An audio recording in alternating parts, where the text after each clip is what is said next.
I always thought that no matter what happened, my father's love would protect me, that even in death, his presence would be my shield. But life has a way of teaching you lessons you're never ready for. I remember the day he died, as if it were yesterday. The sky was grey, the rain tapping gently against the window pane. And yet inside our house, there was a silence so heavy, it pressed against my chest. My father, gone, my heart shattered, and I thought, in my grief, that family would hold me close. That love would be enough. But I was wrong. The reading of the will was surreal. I remember stepping into the grand office, the smell of polished wood and leather filling the room. My stepmother sat there, perfectly composed, as though she had rehearsed this moment her entire life. And maybe she had. The lawyer cleared his throat, and I braced myself, hoping for something, anything. To my beloved daughter, he read, "I leave." And then it happened. The words blurred together as the reality sank in. Everything, absolutely everything. My father's estate, his business empire, his home, was left to her. My stepmother. Not a single mention of me. Not even a token of remembrance. I felt the air leave my lungs. My knees weakened. I could hear the ticking of the grandfather clock in the corner. Each tick, a cruel reminder that time wasn't on my side. And there she sat, smiling. A small, smug smile that cut deeper than any knife ever could. I wanted to scream, to cry, to run, but I couldn't. I could only sit there, paralyzed by disbelief, as the reality of my new life, without inheritance, without security, without my father's protection, hit me like a tidal wave. And in that moment, as I watched her claim what was rightfully mine, I made a silent promise, a vow that one day, somehow, I would get it all back. Every brick of that house, every dollar in that account, every scrap of the life she had stolen from me. And I didn't care how long it would take, because losing to her was not an option. That was the day my life changed, not just because of grief, but because betrayal had been served cold. And it had a name, my stepmother. The days after the will reading were the hardest. I walked through the halls of my childhood home, each room a reminder of memories that were no longer mine. The laughter, the warmth, everything had been replaced by her presence. She moved through the house like a queen in a palace she had conquered, her every step echoing with triumph. And I had nowhere to call home. She held dinner parties in my father's dining room, the crystal chandeliers sparkling above her head as if mocking me. Friends and distant relatives whispered and smiled at her, praising her grace and foresight. And me, I was invisible. I was a ghost in my own life. I tried to reach out, to ask for even a fraction of kindness, but it was useless. Every word I spoke was met with a polite smile, a polite brush off, or a cold reminder that I had nothing. I could feel her power, the way she enjoyed controlling everything, enjoying the sense of superiority she now held over me. At night, I would sit alone in the small apartment I had been forced to rent, clutching the only belongings I had managed to save. I would stare at the walls and imagine what it would feel like to take back everything she had stolen. And that thought became my only comfort. The fire inside me, faint but persistent, refused to die. I thought about my father constantly, his lessons, his stories, the way he had always told me that strength isn't just about muscle or money. It's about resilience, patience, and cleverness. And I realized something. He hadn't abandoned me. He had left me a test, and I intended to pass it. But first, I had to survive. Each day under her shadow felt like walking through a storm. She flaunted her wealth, her influence, her control over every aspect of my life. I watched helplessly as she bought things my father had promised me, signed contracts I would have managed wisely, and even took over my friends and mentors, wrapping them around her finger like pieces on a chessboard. And yet, Every action she took left a trail.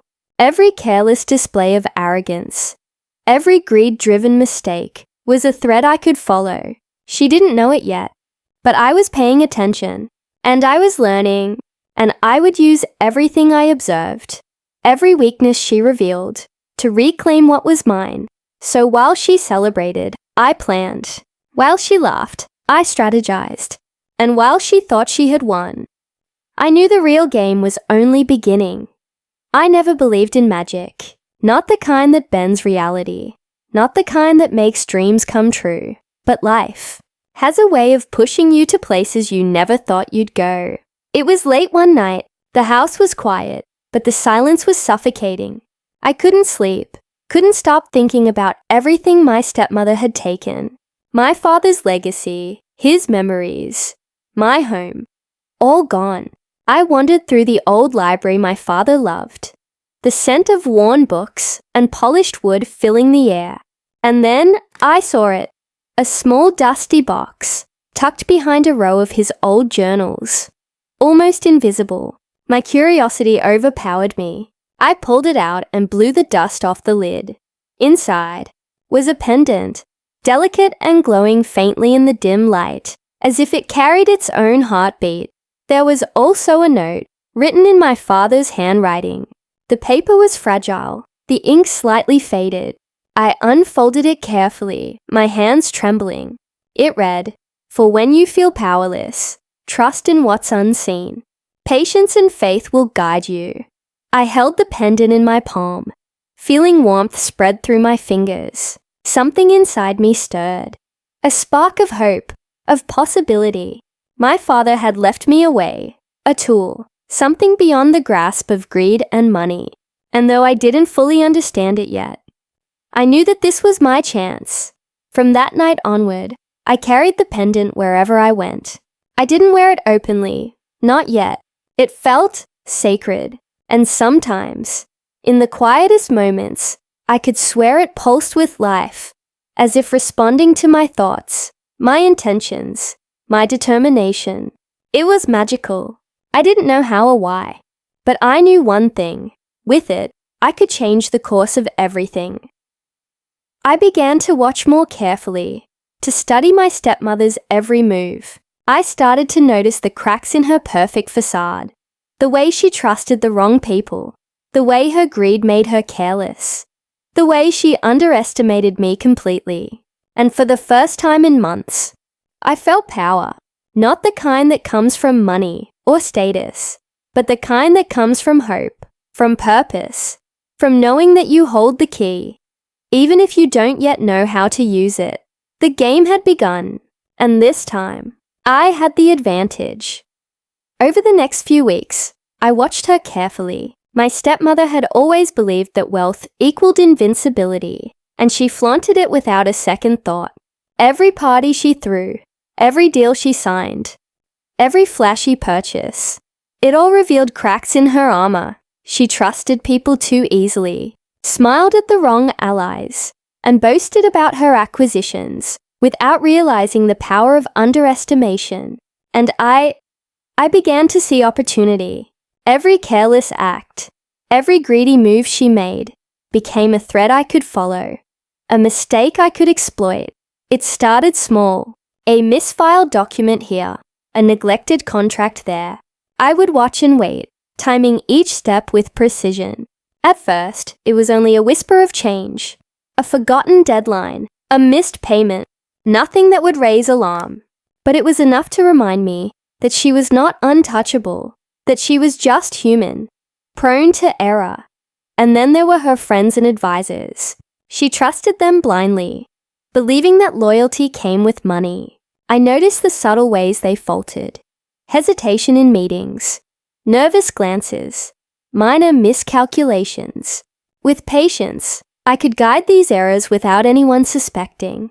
And sometimes, late at night, when I held the pendant in my hands, I felt a subtle nudge, a suggestion of the right move, the right choice, the right moment to act. It wasn't magic in the obvious sense, but it felt like guidance. I began recording everything. Notes on her habits, her preferences, her weaknesses. I studied the timing of her meetings, the patterns of her daily life. Slowly, the picture of her arrogance formed, and with it, a strategy. I didn't need to rush. I only needed to wait, to watch, to act when the moment was perfect. And all the while, she remained blissfully unaware. Every laugh, every toast she made to her success, every gleaming eye on her fortune. She had no idea that the tide was turning. The puppet master, as it seemed, had been watching quietly from the shadows. And soon, the strings would be mine. I had a plan forming. Small, subtle actions at first. Nudges in contracts. Shifts in minor investments. But each one was a seed. Seeds that would grow into something unstoppable. And I knew, deep inside, that the universe, or perhaps the magic of the pendant, was on my side. The first moves had been made. The game had truly begun. Weeks passed, and my small victories began to accumulate.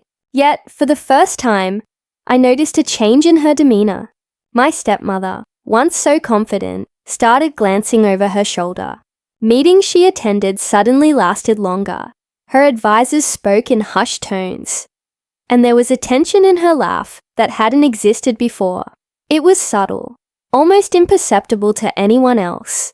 But I noticed, and a chill ran down my spine. Not from fear, but from anticipation. She had started to suspect something. Perhaps she felt the shift in her fortune. The minor losses she couldn't explain. The little things going awry. But she didn't know what, or who. And that was perfect. Perfect, because while she was distracted, I could prepare my next moves, sharpen my strategies, and continue guiding events from the shadows. I had learned to trust the pendant's guidance, to feel the right timing, the perfect moment to act. And with each passing day, my power grew. One evening, I caught her lingering outside the office, where I worked remotely. Her eyes scanned the area, as if searching for someone to blame. She didn't see me, hidden in the shadows, but I saw everything. I saw fear, curiosity, and a hint of frustration. It thrilled me to know that she was finally aware, finally realizing that she was not in full control. That night, I held the pendant close and whispered a vow. You will see, step by step, that nothing you stole can stay with you. And by the time you realize it, it will be too late. The glow from the pendant was warmer than ever, almost alive, as if acknowledging my determination. This was more than luck or coincidence. It was something greater, guiding me toward my destiny. From that moment, the game changed. I had to be more careful, more precise. My actions had to be flawless, because she was watching. Yet, the thrill of the challenge invigorated me. Every misstep she had made before now became an opportunity to counter her suspicion, to manipulate events subtly, so that she would never catch on until it was too late. And deep down, I knew one truth. The closer she came to uncovering me, the closer I was to winning everything back. Because power, I realized, wasn't about brute force. It was about patience, strategy, and knowing how to play your opponent's mind against them. The pieces were moving, the stage was set, and soon, everything she had claimed would belong to me again. But first, I had to survive her suspicion and use it to my advantage. By now, I had grown more confident. Each small victory had taught me how to manipulate events subtly, how to nudge outcomes in my favor without revealing my hand. And finally, the tide was turning. Assets, once thought untouchable, began slipping back into my control. Almost as if the universe itself was aligning with my intent. It started with the business. Deals that my stepmother believed were hers by right were quietly reversed. Suppliers and partners began favoring me, some unknowingly, some guided by subtle suggestions, whispers, or the strange influence of the pendant. I was reclaiming the empire, one piece at a time, and every shift fueled my confidence. Then came the house. A minor error in the property documents allowed me to gain partial ownership. something I had been waiting for months to accomplish. She noticed the change and confronted her advisors, panic flickering behind her polished facade. But she didn't see me smiling quietly from afar. She couldn't see the meticulous planning that had made this possible.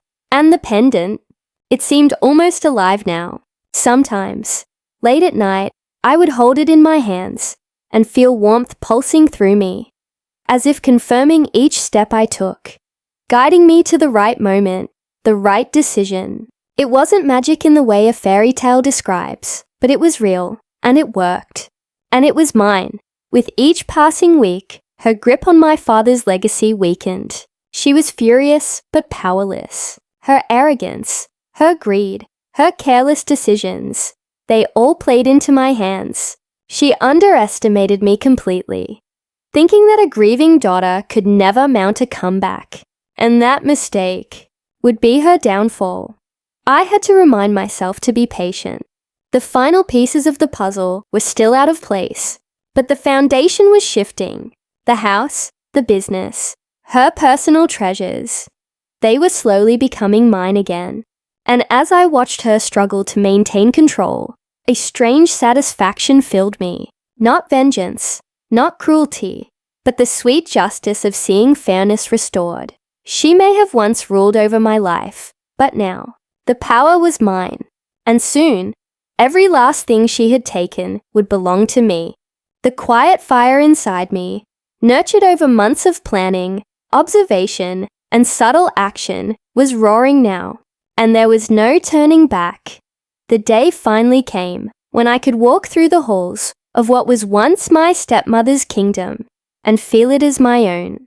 Everything she had claimed, the house, the business, the wealth, even the symbols of my father's legacy, was slowly returning to me. And the best part, she knew, she could feel it, but she was powerless to stop it. I remember the look on her face when she realized the truth. Disbelief, fear, regret. Her perfectly composed mask had shattered, revealing the vulnerable, greedy woman beneath. And I smiled, not out of cruelty, but because justice had been restored. The universe, or perhaps the strange guidance of the pendant, had sided with me. I walked into the study, the room bathed in afternoon light. Every piece of furniture, every book, every photograph that had once belonged to my father was now truly mine again. And she was there, standing by the window, pale and tense, watching me with eyes that begged for an explanation. How? She whispered, almost trembling. How is this happening? I held up the pendant, letting its faint glow catch the light. Some things, I said softly, are beyond greed, beyond power, beyond what anyone can take from you.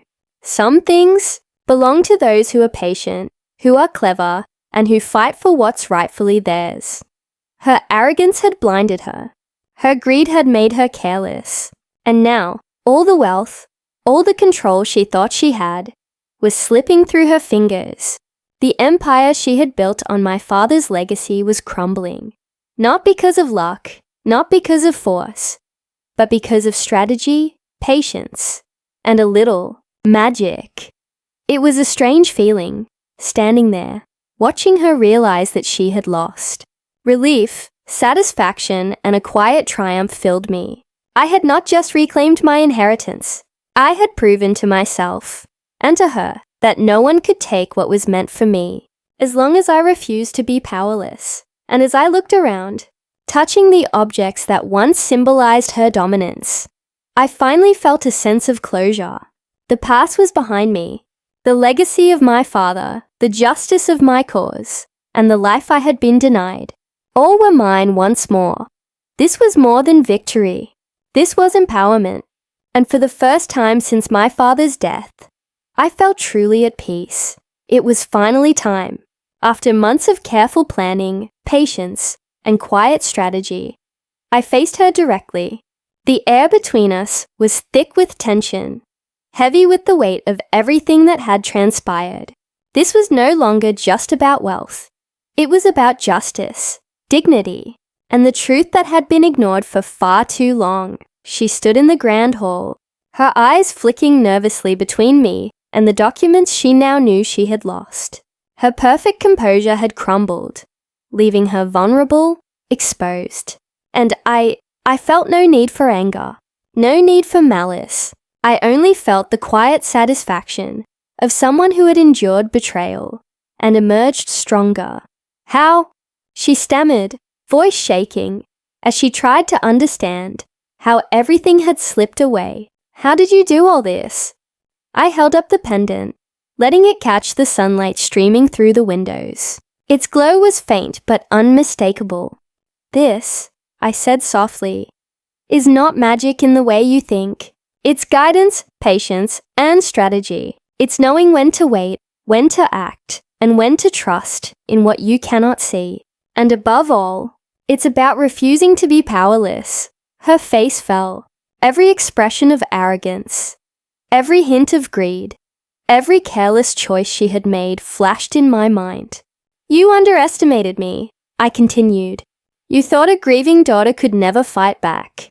But I learned, I watched, I waited, and now, the power is mine. She swallowed hard, realizing that there was no threat in my voice. Only truth. Her empire, built on my father's legacy and her own greed, had slipped through her fingers, and there was nothing she could do to reclaim it.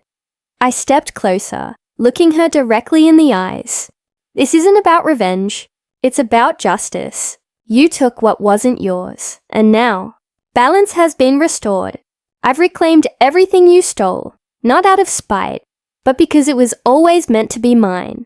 For the first time she understood, not just that she had lost, but why she had lost. And as I turned to walk away, the pendant warm against my chest, I realized that the confrontation had changed both of us. She had learned the limits of greed and arrogance. I had learned the strength within myself. The chapter of betrayal was finally closed, and the life that had been denied to me was finally mine.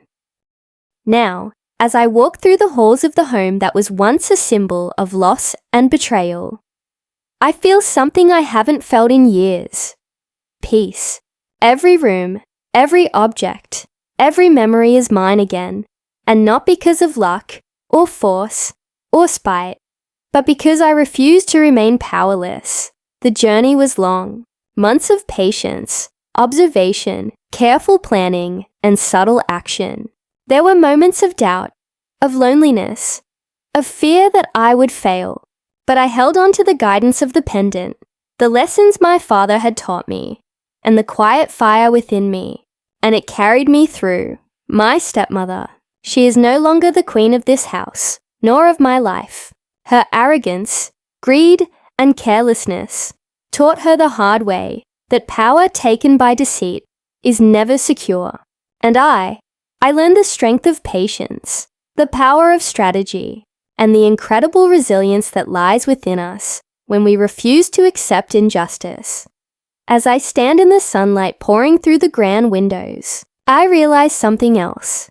The magic wasn't just in the pendant. The magic was in me all along. The courage to act, the wisdom to wait, the clarity to see opportunity even in despair. That is a power no one can steal. And so, I reclaim not just what was stolen from me, but my own sense of purpose, my own destiny. My father's legacy is safe, my justice is served, and my life is finally mine. To anyone listening to my story, remember this. No matter how powerless you may feel, no matter how overwhelming the odds, you have the strength to reclaim what is yours. Sometimes it takes patience, sometimes it takes cleverness, and sometimes a little faith in the unseen. But victory, justice, and empowerment are possible, always. Thank you for listening to my story. If it resonated with you, share it, comment your thoughts, and subscribe for more tales of resilience, revenge, and triumph. And remember, you are never powerless. Alright everyone, that's all I have for today. If you found this entertaining, make sure to hit that like button and subscribe for more content like this. If you want to watch more, please check out our playlist. Finally, a huge thank you for watching. I'll see you in the next one. Peace.